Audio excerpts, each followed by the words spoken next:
Chapter 16. And when David was a little past the top of the hill, behold, Ziba the servant of Mephibosheth met him with a couple of asses saddled, and upon them 200 loaves of bread, and 100 bunches of raisins, and 100 of summer fruits, and a bottle of wine. And the king said unto Ziba, What meanest thou by these? And Ziba said, The asses be for the king's household to ride on, and the bread and summer fruit for the young men to eat, and the wine that such as be faint in the wilderness may drink. And the king said, And where is thy master's son? And Ziba said unto the king, Behold, he abideth at Jerusalem. For he said, Today shall the house of Israel restore me the kingdom of my father. Then said the king to Ziba, Behold, thine are all that pertained unto Mephibosheth. And Ziba said, I humbly beseech thee that I may find grace in thy sight, my lord, O king.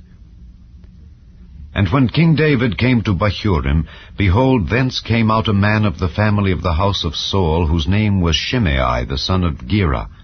He came forth, and cursed still as he came. And he cast stones at David, and at all the servants of King David. And all the people and all the mighty men were on his right hand and on his left. And thus said Shimei when he cursed, Come out, thou bloody man, and thou man of Belial. The Lord hath returned upon thee all the blood of the house of Saul, in whose stead thou hast reigned. And the Lord hath delivered the kingdom into the hand of Absalom thy son. And behold, thou art taken in thy mischief, because thou art a bloody man.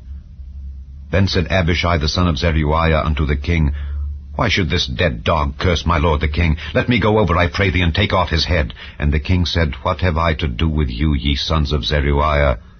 So let him curse, because the Lord hath said unto him, Curse David. Who shall then say, Wherefore hast thou done so? And David said to Abishai and to all his servants, Behold, my son which came forth of my bowels seeketh my life. How much more now may this Benjamite do it? Let him alone, and let him curse, for the Lord hath bidden him. It may be that the Lord will look on mine affliction, and that the Lord will requite me good for his cursing this day.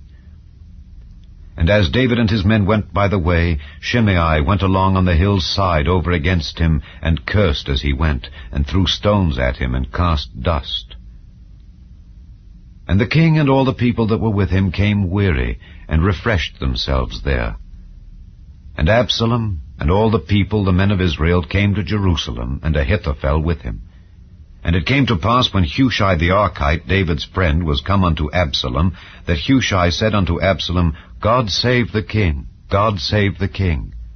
And Absalom said to Hushai, Is this thy kindness to thy friend? Why wentest thou not with thy friend? And Hushai said unto Absalom, Nay, but whom the Lord and this people and all the men of Israel choose, his will I be, and with him will I abide. And again, whom should I serve? Should I not serve in the presence of his son? As I have served in thy father's presence, so will I be in thy presence. Then said Absalom to Ahithophel, Give counsel among you what we shall do.